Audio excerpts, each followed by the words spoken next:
बाजीराव और मस्तानी, एक अमर प्रेम गाथा। भाग 1। टकराव साल 1827। पुणे की हवाएं गर्म थी, मगर पेशवा बाजीराव का दिल ठंडा नहीं पड़ता था। मराठा साम्राज्य का यह शेर सिर्फ तलवार से नहीं, अपने चतुर दिमाग और तेज फैसलों से दुश्मनों को पछाड़ता आया था। मगर एक दिन जब वह बुंदेलखंड के राजा छत्रसाल की मदद के लिए गया, तो उसकी किस्मत ने वो पन्ना पलट दिया जो इतिहास को सदा के लिए बदल देने वाला था। बुंदेलखंड के मैदानों में युद्ध की गंध थी और आग की लपटों के बीच एक महिला तलवार लिए खड़ी थी, शेरनी जैसी। उसके कपड़े भी युद्ध की धूल से लथपथ थे, मगर उसकी आंखों में चमक थी। यही थी मस्तानी। बाजीराव की नजर जैसे वही ठहर गई। ये कोई सामान्य स्त्री नहीं थी, ये शौर्य, सौंदर्य और संगीत का जीवंत स्वरूप थी। युद्ध समाप्त हुआ, छत्रसाल विजयी हुए और बाजीराव के स्वागत में एक विशेष सभा रखी गई। वही पहली बार मस्तानी ने कत्थक प्रस्तुत किया। हर घूंघट की थिरकन, हर नजर की लाज और हर मुद्राएं बाजीराव के दिल में उतरती गई। भाग 2। समीपता बाजीराव और मस्तानी के बीच बातचीत शुरू हुई।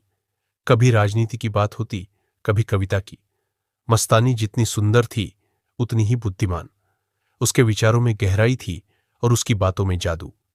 बाजीराव जब पुणे लौटा, तो मस्तानी उसके साथ थी। राजा छत्रसाल की ओर से एक भेंट, लेकिन बाजीराव के लिए वह एक प्रेम की लौ थी जो बुझाई नहीं जा सकती थी। पुणे में मस्तानी के लिए अलग महल बनवाया गया। शानदार मयूर झरोखे, संगमरमर के फर्श और बगीचे में बांसुरी की स्वर लहरिया। रातों में वे दोनों छत पर बैठते, चांदनी में बातें करते। मस्तानी बांसुरी बजाती और बाजीराव अपनी तलवार एक ओर रखकर सिर्फ एक प्रेमी बन जाता। भाग 3।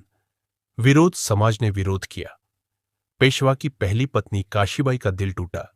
दरबार में मंत्रियों ने विरोध किया कि एक मुस्लिम मां की बेटी दरबार की शान कैसे बन सकती है, लेकिन बाजीराव डटा रहा। वह सिर्फ एक योद्धा नहीं, प्रेम का भी रक्षक था। उसने कहा, मस्तानी मेरी आत्मा है और आत्मा धर्म से परे होती है। काशीबाई ने खुद को दूर कर लिया।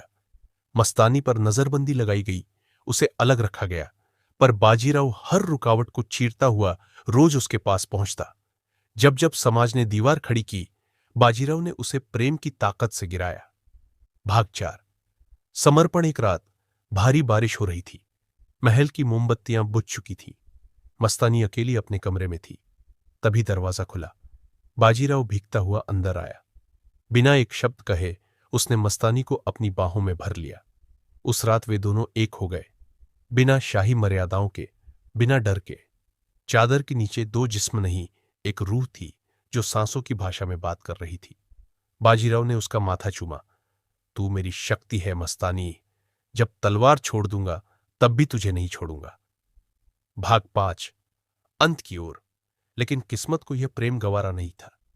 राजनीति, युद्ध और अंदरूनी विद्रोह बाजीराव को तोड़ने लगे। एक दिन युद्ध के दौरान वह बीमार पड़ा, बहुत तेज बुखार। उसने मस्तानी को बुलाया, मगर उसे रोक दिया गया।